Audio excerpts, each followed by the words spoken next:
Tēnā koutou, tēnā koutou, tēnā koutou katoa. Ko Philippa Werry tōku ingoa, he katuhi aho, ke te whanganui atawa e noho ana anai nei. Nā reira, tēnā koutou, tēnā koutou, tēnā koutou katoa. Hello, my name is Philippa Werry. I'm a writer of fiction and non-fiction and plays and poetry, mostly for children and young adults. And I'm going to read you from my latest novel, The Telegram, published by Pippi Press. What's it about? Well, it's set towards the end of World War One.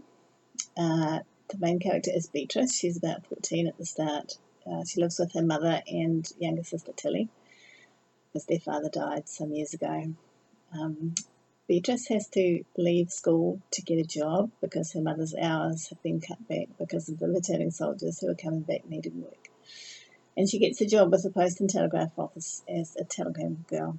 So back then, no computers, obviously no email. A lot of houses didn't even have phones. And if there was important or urgent news, it often came in a telegram. And the telegram boys would cycle around town delivering the telegrams to the front doors. And World War One, you can imagine there was a lot of bad news in those telegrams about the soldiers overseas. So as the war went on and a lot of the boys themselves went off to war, there weren't enough to be telegram boys. So towards the end of the war, they opened it up for telegram girls, and that's how Beatrice gets the job. So there were a lot of things that women and girls couldn't do back then. Even being on a bicycle was often seen as being unwomanly. So Beatrice has to try and persuade the other telegram boys and herself and the people of the town that she can do this job. Then when the war comes to the end with the armistice and everybody thinks the bad things are over, unfortunately they're not, because then the influenza epidemic starts to sweep the world. And now Beatrice and the new telegram girl, Susanna, are delivering other telegrams with bad news about people who've died from influenza. So I was going to read you the first chapter, which is where we first see one of the telegram boys biking through the town, but then I thought I would read a bit from further in the book, which is where Beatrice and Tilly first start to hear about the influenza epidemic. And it might seem a bit of a tough subject, but I feel that Beatrice and Susanna find reserves they didn't know they had of courage and resilience and strength and even humour to get through those dark days. And I think it's the same for us at the moment in the middle of the COVID-19 epidemic. We'll find ways to get through it. We're doing that. You'll do that. So The Telegram, published by Pippi Press, and you can buy it in bookshops or you can email me through the contact button on my website, philippawerry.co.nz is another way. A few days later, Tilly had a new question. What is this influenza? Influenza, Ma said. How do you know about that? We've got a skipping line at school, and someone's uncle got sick.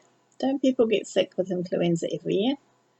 Yes, but this year it's worse, Ma said. It's like an epidemic. That means that many people are getting it all around the world and they're dying from it.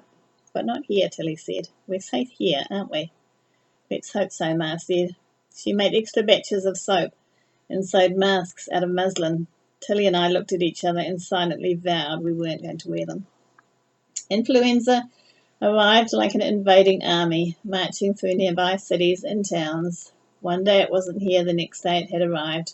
What we had thought were ordinary coughs and colds turned out to be the advance guard setting unexpected ambushes. Eli took a telegram from the health department about the epidemic, telling people to avoid large crowds. Bit late for that, muttered Mr. Kendall. Should have told us before the armistice celebrations. We couldn't not celebrate the armistice. It was the end of the war, Susanna said, but Mr. Kendall just humped and disappeared into his office. That evening I came home from work and found Ma stirring a huge pot of soup on the stove with her coat on, ready to go out.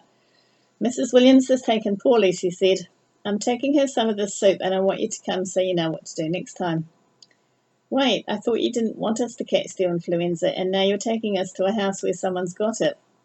There's no one else to look after them, Ma said, and they can't look after themselves unless you think 2 small children can set the fire and cook the soup. I thought Ma must have been exaggerating. If she was ever sick, she still went to work because we needed the money. However poorly Mrs. Williams was, she must be able to stagger out of bed and heat something up over a stove. But it was that bad or worse, and Mrs. Williams couldn't do anything. The Williams lived on the other side of the street, several houses away.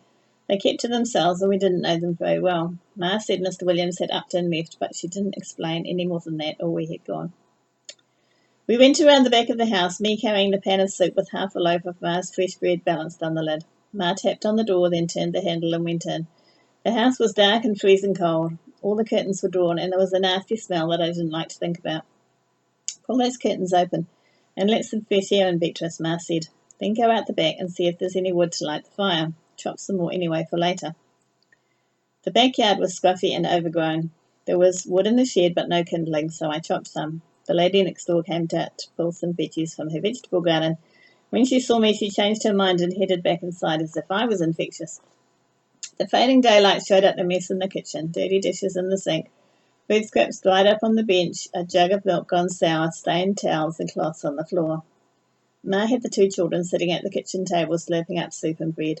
They stared at me lighting the fire, and Ma bustling around cleaning up, and didn't say a word as if all their speech had been shocked out of them. Goodness knows how long these wee ones have been fending for themselves, Ma said. Why aren't the neighbours helping? We're neighbours, but the people next door. Some folk won't or can't, that's not our business, Ma said. Give these little ones some more soup if they want it, then fix those dishes and make a pot of tea while I see after their mother. She disappeared down the dark hallway and into one of the bedrooms. That must have been where the smell was coming from. Before we left, Ma stripped and changed the beds, collected a load of washing, and took a cup of tea and some soup to Mrs. Williams. I washed up the dishes, brought in some more wood, and built up the fire. The two children still hadn't uttered a word. I'll pop around again later and make sure everything's all right, Ma said. I do wonder if we should bring the little ones over to us, but Mrs. Williams says she wants them here. You can come in the morning, light the fire again, and get them some breakfast. What if Mrs. Williams is worse? How will I know? Oh, you'll know, Ma said. The next day, Ma was making 2 pots of soup, and we were looking after 2 other families, and then 3, and then 4. Thank you again for listening.